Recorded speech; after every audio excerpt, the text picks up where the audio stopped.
It's pretty ugly outside. Being in California during wildfire season means everything pretty much looks orange right now, and that kind of ruined the plans for the video I had this week, but that's okay. Instead, we're doing a Q&A, which is something I haven't done in a really long time. So I asked you here on YouTube, I asked you on Twitter and Instagram, which links for that are down below, to ask me questions about anything. And I think this is gonna be a hopefully monthly series. I wanna do these a lot more often so we can interact more. So without further ado, let's go ahead and get into some questions.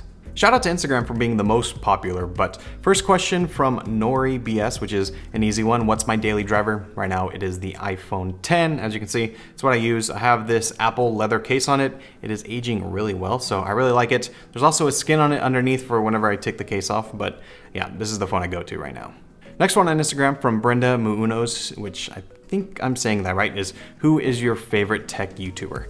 I can't really say I have a favorite. I watch pretty much all of them. I'm sure I'm missing some, but I watch most of them. They're all really good. But my favorite genre to watch is the smaller tech YouTubers, because there is some amazing stuff out there. The favorite one that I've found lately is called Byte Review. Check out his channel. I'll link it down below, but some awesome content there. So I just like watching YouTube videos pretty much.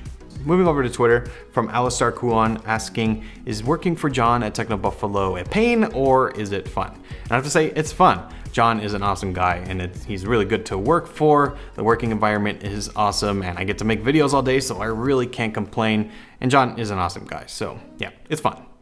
Here's a good one on YouTube from Daniel Gutowski saying, if I had the time and energy to start a totally new YouTube channel, what would I make it about? And I wouldn't say it's necessarily the time or the energy, it's the resources. And if I had the resources, it would be a car YouTube channel. I love cars, I would love to talk about them more, but they're so hard to film with a one-man team, and just the content that I have in my head that I would want to make, it's just really hard to do. So if I had the resources, definitely something I would do. But I still want to create stuff about cars. I've done it here on the channel, so I'm gonna do it. It's just not gonna be a full-fledged YouTube channel. You'll just see it here occasionally. I also got a lot of questions about cameras, like which camera should I buy, what camera's best under a certain price. And I think the best camera right now, overall, the one that I would recommend is the Sony a7 III. It's an excellent price at $2,000, which, is expensive, but for what you're getting, that is a bargain.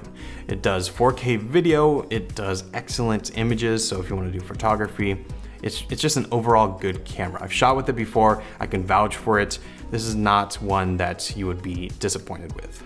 Tikik HD asks, what are my favorite shoes right now that I actually own and wear? And right now I gotta say they are the Adidas Derupt runners. I love them in this gray colorway with the gum sole. I think they look excellent. They were a little iffy when I ordered them. I wasn't sure if I was going to like them, but they were 40 bucks. I got a great deal on them, and when they actually arrived, I love the way these look. I think these are great, especially for the price. I mean, it's hard to beat. Last from Sashi10, am I excited for the Pixel 3 and the next iPhone, whatever it's going to be called? And yes, I am. The new iPhone looks kind of boring. I don't know what is going to be new about it besides the new sizes. We did a video over on Techno Buffalo with the dummy models, so I'll leave that link down below if you want to see a little bit more about exactly what we're expecting. But the Pixel 3 I'm actually more excited for, because it looks like it's finally that year where the Pixel is going to be a really good phone. Now I know the Pixel and the Pixel 2 are already good phones, but there's always been issues with them. The screen on the Pixel 2 XL is complete garbage. The bezels on the Pixel 2 are way too big. And it looks like the Pixel 3 is kind of gonna solve all those issues. And if they do, I'm really excited for it. It does have that notch, which looks huge, and it still has a chin at the bottom, which is weird. I don't mind the notch in theory, but it just looks really big. Hopefully it's justified and there's something really cool packed in that space. But yeah, I'm really excited for these. Let me know down below, should I pick up a Pixel 3 when it comes out and cover it here on the channel? I haven't had a Pixel since the first one, so I think I want to pick one up and try it out. It looks really cool, and hopefully we'll see it out pretty soon. Okay, so that's it for questions. Thank you to everyone who asked, and if yours didn't get answered, be sure to stay tuned, because like I said, we're gonna be doing this every single month, and I wanna do more of these, get that conversation going, so be sure to stay tuned for that. As well, if you have any other questions, leave them down in the comments below, and when I make next month's video, I'll come here and see if there's any cool ones that I want to answer. I want to thank you all so much for watching. Again, be sure to subscribe so you don't miss the videos I release every single week. Again, my name is Matt, and I'll see you in the next video. See ya.